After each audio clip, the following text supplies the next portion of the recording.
दोस्तों, मेरा नाम है शत्रुघ्न गौतम। आप सभी मित्रों का मेरे यूट्यूब चैनल पर स्वागत है। आप लोगों को इस आदेश के बारे में हो सकता है जानकारी मिल चुकी हो। आपको पता हो चुका होगा कि अब एक नया आदेश जारी हुआ है जिसके तहत सत्र 2021 और 22 में हमारे जो शैक्षिक कार्य हैं, जो उनका टाइम टेबल है, जो उनका समय है, उसमें काफ़ी कुछ बदलाव होने जा रहा है। छुट्टियों में भी काफ़ी बदलाव होने जा रहा है। जैसे कि हमारी जो गर्मियों की छुट्टियां होती थी, अब वो इधर से कुछ छुट्टियां काट के उधर हमें शीत अवकाश दिया जाएगा, शीतकालीन अवकाश। तो ये सारी सूचनाएं आपको इस आदेश में मिलेंगी। अगर आप तक अभी ये सूचना नहीं मिली है तो आप इस आदेश को देख सकते हैं। यहाँ पे विषय दिया है, टाइम एंड मोशन स्टडी के आधार पर शैक्षिक कार्यों के लिए समय अवधियों कार्य निर्धारण के संबंध में। तो मिशन प्रेरणा के लक्ष्यों को प्राप्त करने के लिए अति आवश्यक है कि शिक्षक द्वारा कक्षा कक्ष में शिक्षण कार्य एवं बच्चों के साथ सीखने सिखाने के समय अधिक व्यतीत किए जाएं। विद्यालय में वर्तमान में प्रचलित कार्यों के संबंध में परियोजना स्तर से किए गए टाइम एंड मोशन स्टडी में प्राप्त विश्लेषण के आधार पर बेहतर शैक्षणिक वातावरण उपलब्ध कराने की दृष्टि से निम्नलिखित कार्रवाई सुनिश्चित की जानी चाहिए। पहला है विद्यालय अवधि। तो विद्यालय अवधि में विद्यालय संचालन और पढ़ाई के घंटे निर्धारित होंगे। तो पहला होगा 1 अप्रैल से 30 सितंबर तक जो टाइम होगा वो 8 बजे से 2 बजे तक होगा, जिसमें प्रार्थना सभा योगाभ्यास प्रातः 8 से 8:15 समय निर्धारित रहेगा। और इसके बाद 1 अक्टूबर से 31 मार्च तक आपका 9 बजे से 3 बजे तक का टाइम रहेगा, जिसमें आपका प्रार्थना सभा योगाभ्यास प्रातः 9 से 9:15 रहेगा। और यहाँ पे आप देख सकते हैं कि शैक्षिक कार्य अवधि से 15 मिनट पूर्व शिक्षण अवधि के पश्चात न्यूनतम 30 मिनट विद्यालय में उपस्थित रहेंगे। यानी कि 15 मिनट आपको पहले पहुँचना है और 30 मिनट छुट्टी के बाद उपस्थित रहने के लिए कहा गया है। समय सारणी की बात करते हैं तो इसमें जो कालांश होगा, प्रत्येक कालांश 40 मिनट का होगा। चलिए आगे देखते हैं। शिक्षण दिवस तो न्यूनतम शिक्षण दिवस 240 शिक्षण दिवस को संचालित किया जाएगा। सार्वजनिक अवकाश के बारे में बात करते हैं तो उत्तर प्रदेश बेसिक शिक्षा परिषद के नियंत्रणाधीन संचालित विद्यालयों में, मान्यता प्राप्त विद्यालयों में सचिव उत्तर प्रदेश बेसिक शिक्षा परिषद प्रयागराज के कार्यालय द्वारा जारी अवकाश तालिका से भिन्न स्थानीय स्तर पर जिला अधिकारी के अतिरिक्त अन्य किसी अधिकारी द्वारा कोई अवकाश स्वीकृत नहीं किया जाएगा। तो काफ़ी कुछ इन्होंने बदलाव किया। जिला अधिकारी द्वारा अब आपके अन्य अवकाश स्वीकृत किए जाएंगे। इसमें मंडल स्तरीय, जनपदीय रैलियाँ, समारोह, विशेष कार्यक्रमों के कारण स्थल संबंधित विद्यालय के अतिरिक्त अन्य विद्यालयों के समय में परिवर्तन अथवा बंद किया जाना प्रतिबंधित होगा। मंडलीय जनपदीय रैलियों के संबंध में शासन एवं निदेशालय स्तर से निर्गत निर्देशों के अनुसार कार्यवाही की जाएगी। ग्रीष्मकालीन एवं शीतकालीन अवकाश बहुत इंपॉर्टेंट है। इसमें काफ़ी कुछ बदलाव किया जा रहा है जो मेरे ख्याल से गलत है, क्योंकि शीतकालीन का अवकाश निश्चित करना हर जगह काम नहीं कर सकता, क्योंकि ठंडियाँ मेरे ख्याल से सब जगह अलग अलग होती हैं। और ठंडी की छुट्टी अगर 31 दिसंबर से 24 जनवरी तक की गई है। अगर इस बीच में ठंडी नहीं हुई तब भी ये आपको छुट्टी दी ही जाएंगी। चलिए, फिर भी जो आदेश है उसको तो देखना ही पड़ेगा। तो यहाँ पे दिया है कि शीतकालीन अवकाश आपका 31 दिसंबर से 14 जनवरी तक रहेगा। ग्रीष्मकालीन अवकाश अब आपका 20 मई से 15 जून तक रहेगा। यानी कि 20 मई से 15 जून, यानी 15 दिन की छुट्टियां आपकी काट के शीतकालीन अवकाश में एडजस्ट की गई हैं। और ग्रीष्मकालीन अवकाश के पश्चात सत्र प्रारंभ 16 जून से होगा। तो एक नई चीज़ यहाँ है कि आपका जो सत्र का प्रारंभ होगा वो 16 जून से होगा। चलिए आगे देखते हैं। पंजिकाओं का रखरखाव। तो पंजिकाओं के रखरखाव में जो 40 से कई अधिक पंजिकाएं थी उनको इन्होंने कम करके करीब 12 से 14 कर दिया है। चलिए देखते हैं। पहला है इसमें मुख्य शिक्षक डायरी। तो शिक्षक डायरी में विषयवार अलग सप्ताह, अगले सप्ताह में प्रभावी कक्षा शिक्षण हेतु कार्य योजना होगी और विषयवार अपेक्षित लर्निंग आउटकम प्राप्त न करने वाले बच्चों का चिन्हांकन एवं ध्यानाकर्षण मॉड्यूल में वर्णित 18 तकनीकों के आधार पर रिमीडियल टीचिंग का पूरा विवरण होगा। उसके बाद है उपस्थिति पंजिका और प्रवेश पंजिका, जिसमें हम लोग नामांकन करते हैं। और उसके बाद है कक्षावार छात्र उपस्थिति, एमडीएम पंजिका, समेकित निःशुल्क सामग्री वितरण पंजिका।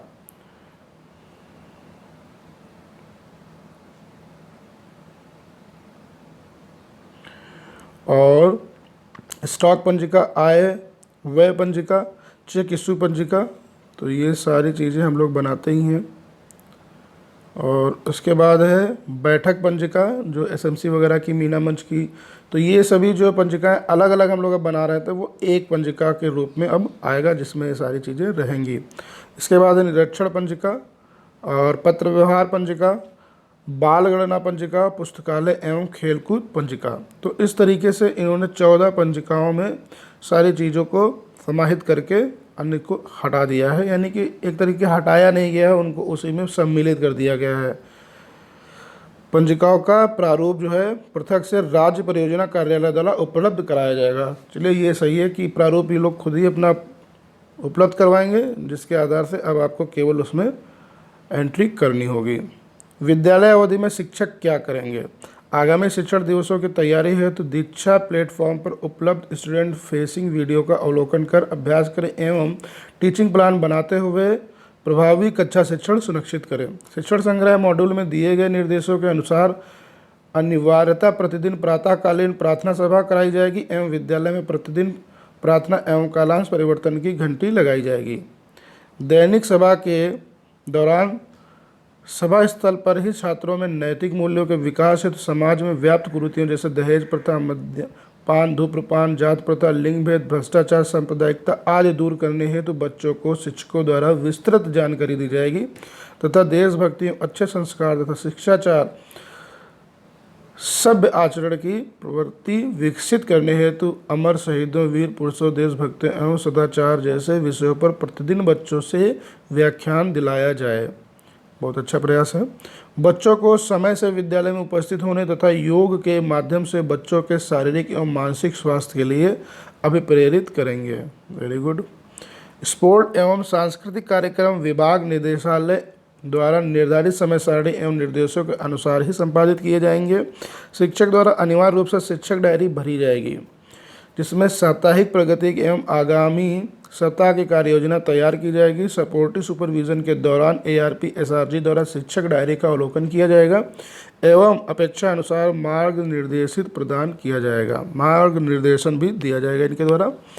छात्र छात्राओं द्वारा अपेक्षित लर्निंग आउटकम प्राप्त किए जाने की तिथि को ही शिक्षक द्वारा प्रेरणा तालिका में प्रविष्टि अंकित की जाएगी। इसका माहवार प्रधान अध्यापक एवं एकेडमिक रिसोर्स पर्सन द्वारा अनुसरण एवं प्रमाणीकरण किया जाएगा। सामान्यतः मध्याह्न भोजन के उपरांत बच्चों की उपस्थिति कम हो जाती है, अतः मध्याह्न अवकाश के उपरांत बच्चों की यथावत उपस्थिति सुनिश्चित की जाए। मध्याह्न भोजन वितरण का कार्य मध्यावकाश हेतु निर्धारित समय में ही पूर्ण किया जाए। तदनुसार मध्यावकाश की अवधि निम्नवत निर्धारित की गई है। 1 अप्रैल से 30 सितंबर तक जो इसका टाइम होगा वो 10:15 से 10:45 होगा और 1 अक्टूबर से 31 मार्च तक जो इसका टाइम होगा वो 11:55 से 12:25 होगा। प्रत्येक दिन कक्षावार विषयवार प्रोजेक्ट गृह कार्य बच्चों को अवश्य दिया जाए एवं आगामी दिवस को गृह कार्य का आकलन भी किया जाए।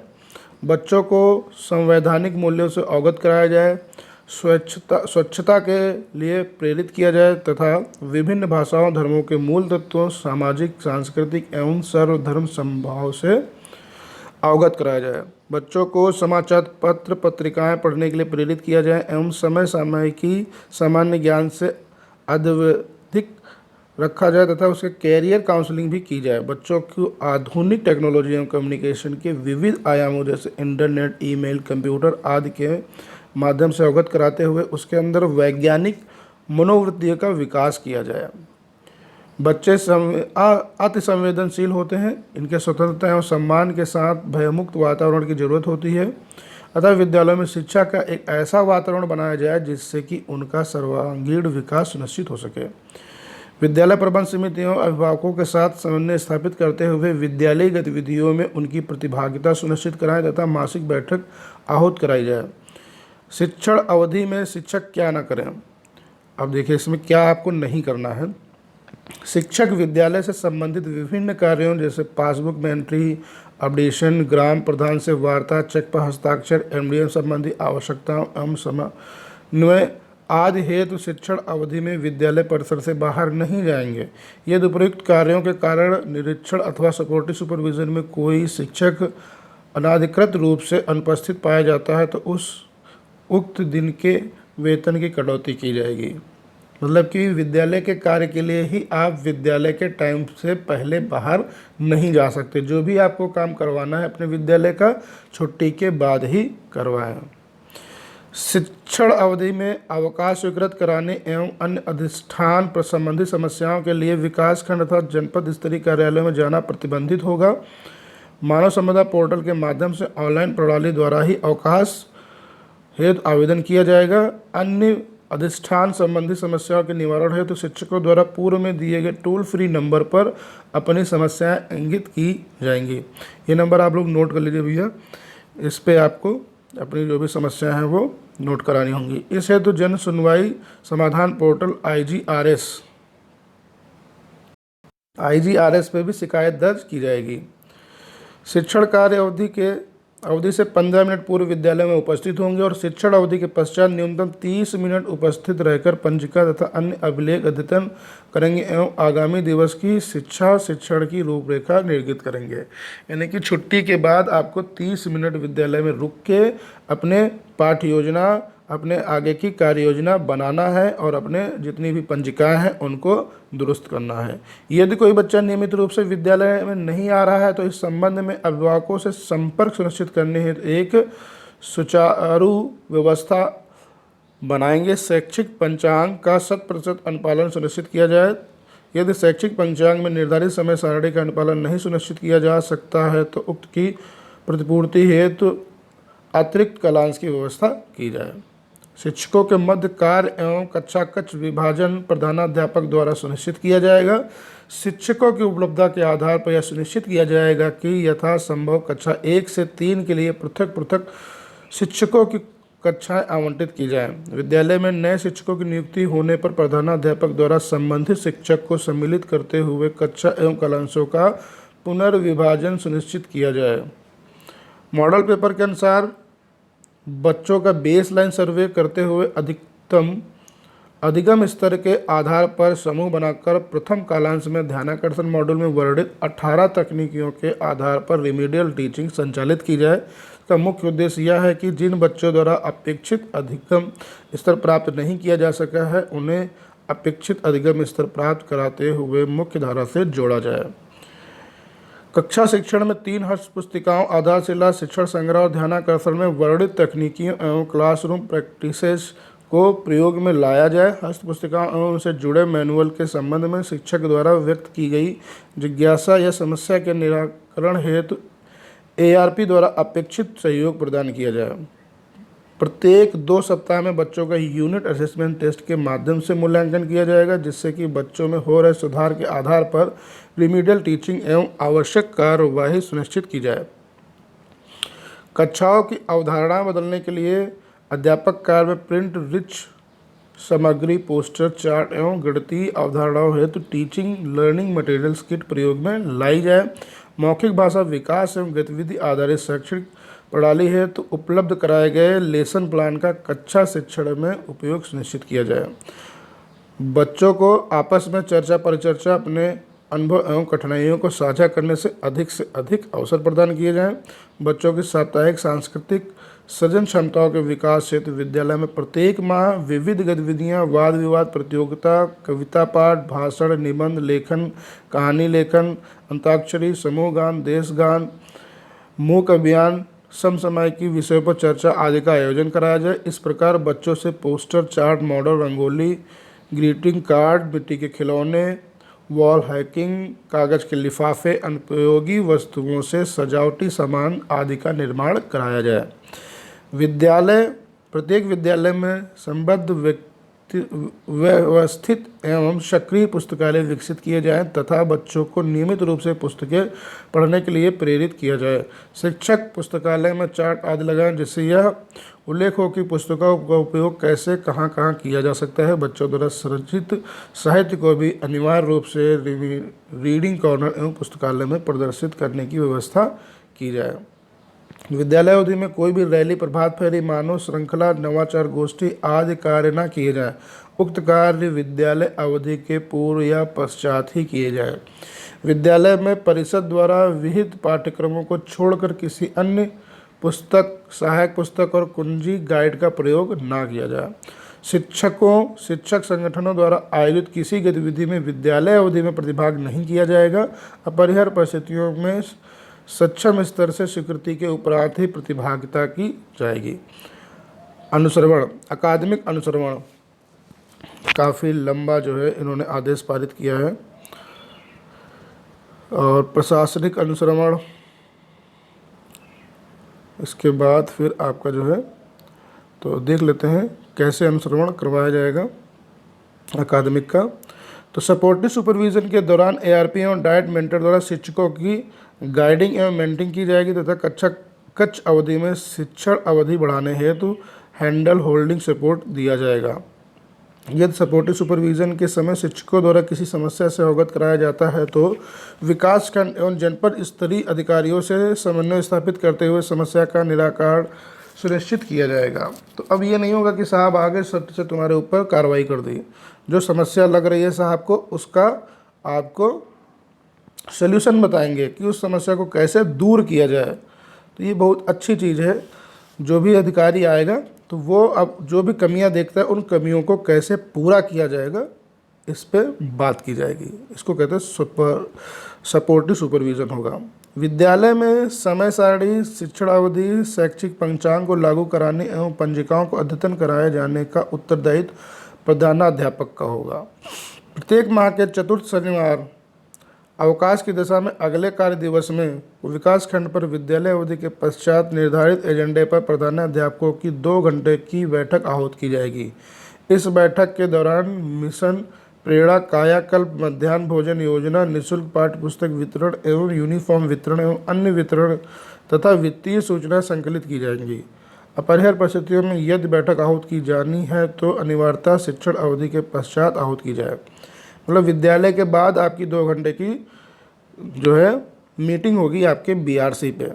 समझ लीजिए आपका बहुत ही तगड़ी कार्य योजना बनाई जा रही है। सप्ताह में एक बार प्रधानाध्यापक की अध्यक्षता में विद्यालय के सभी शिक्षकों की बैठक आहूत की जाए। इस बैठक में अगले सप्ताह की कार्य योजना विकासखंड स्तर पर आयोजित मासिक समीक्षा बैठकों में प्रदत्त निर्देशों के अनुपालन का अनुसरण किया जाए। शिक्षकों के सभी प्रकार के प्रशिक्षण या तो ऑनलाइन किए जाएँ या फिर शिक्षण अवधि के पश्चात ही सुनिश्चित किए जाए। मतलब आपको ट्रेनिंग या तो ऑनलाइन दी जाएगी या तो फिर आप शिक्षण कार्य करने के बाद जाके ट्रेनिंग प्राप्त करेंगे। प्रशासनिक अनुश्रवण, प्रेरणा समीक्षा मॉड्यूल एवं सपोर्टिव सुपरविजन मॉड्यूल के माध्यम से जनपद स्तरीय समिति एवं जिलाधिकारी द्वारा सतत अनुसरण सुनिश्चित किया जाएगा।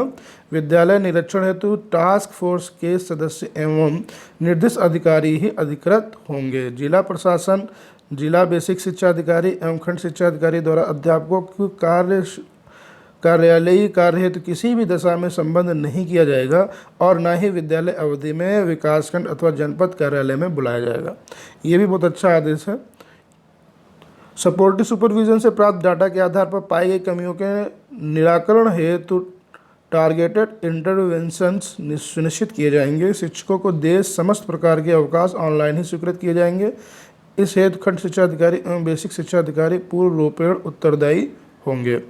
जिला प्रशासन, जिला बेसिक शिक्षा अधिकारी एवं खंड शिक्षा अधिकारी द्वारा अपने स्तर से किसी तरह की परीक्षा आदि का आयोजन नहीं किया जाएगा। शिक्षक का कार्य एवं व्यवहार शिक्षक की गरिमा के विरुद्ध नहीं होना चाहिए। कर्मचारी आचरण नियमावली के विपरीत आचरण, किसी भी राजनीतिक गतिविधि में प्रतिभागिता एवं पत्रकारिता आदि किए जाने की स्थिति में संबंधित के विरुद्ध अनुशासनिक कार्यवाही की जाएगी। यदि किसी विद्यालय में कोई प्रॉक्सी टीचर पाया जाता है, यदि कोई शिक्षक बिना अवकाश के अनुपस्थित पाया जाता है या किसी माध्यम से यह संज्ञान में आता है कि कोई शिक्षक अनाधिकृत रूप से विद्यालय से अनुपस्थित एवं उसका नियमित वेतन आहरण हो रहा है, तो इसके लिए संबंधित प्रधानाध्यापक, खंड शिक्षा अधिकारी पूर्णतः उत्तरदायित्व होंगे तथा सर्व संबंधित के विरुद्ध विभागीय कार्रवाई सुनिश्चित की जाएगी। किसी शिक्षक का निलंबन किए जाने की दशा में अनुशासनिक कार्यवाही प्रत्येक दशा में 1 माह के अंदर पूर्ण की जाएगी, अन्यथा की स्थिति में बेसिक शिक्षा अधिकारी एवं खंड शिक्षा अधिकारी उत्तरदायित्व होंगे। तो निलंबन के लिए यहाँ पे भी एक आदेश में बात की गई है कि उसको 1 माह के अंदर ही पूर्ण किया जाएगा। विद्यालय अवधि में किसी भी विभाग से संबंधित हाउस होल्ड सर्वे नहीं कराया जाएगा। विद्यालय में मरम्मत एवं निर्माण कार्य रंगाई पुताई छुट्टी वाले दिनों में अथवा शिक्षण अवधि के पश्चात ही कराया जाएगा। विद्यालय में शारीरिक दंड, भेदभाव, पीड़न रहित आनंदमय वातावरण बनाने की जिम्मेदारी सभी शिक्षक एवं विद्यालय कर्मचारियों की होगी। किसी भी तरह के भेदभाव, असुरक्षा आदि की स्थिति में तत्काल जिला बेसिक शिक्षा अधिकारी एवं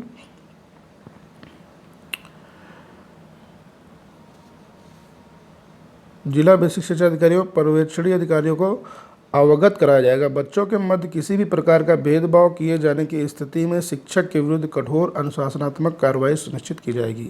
सभी शिक्षकों तथा द्वारा प्रधानाध्यापक के नेतृत्व में आपसी समन्वय और सद्भाव के साथ कार्य किया जाएगा। किसी भी तरह के भेदभाव, जातिगत, धार्मिक भेदभाव के प्रसार की स्थिति में उत्तरदायित्व निर्धारित करते हुए कठोर कार्रवाई सुनिश्चित की जाएगी। तो ये है आपके लिए आदेश जो काफ़ी महत्वपूर्ण है। तो इस आदेश को आपको 2021 और 22 के लिए तैयार किया गया है। तो काफ़ी अच्छी योजना है। चलिए देखते हैं ज़मीन स्तर पे कितनी उतरती है। सभी लोगों को वीडियो देखने के लिए धन्यवाद।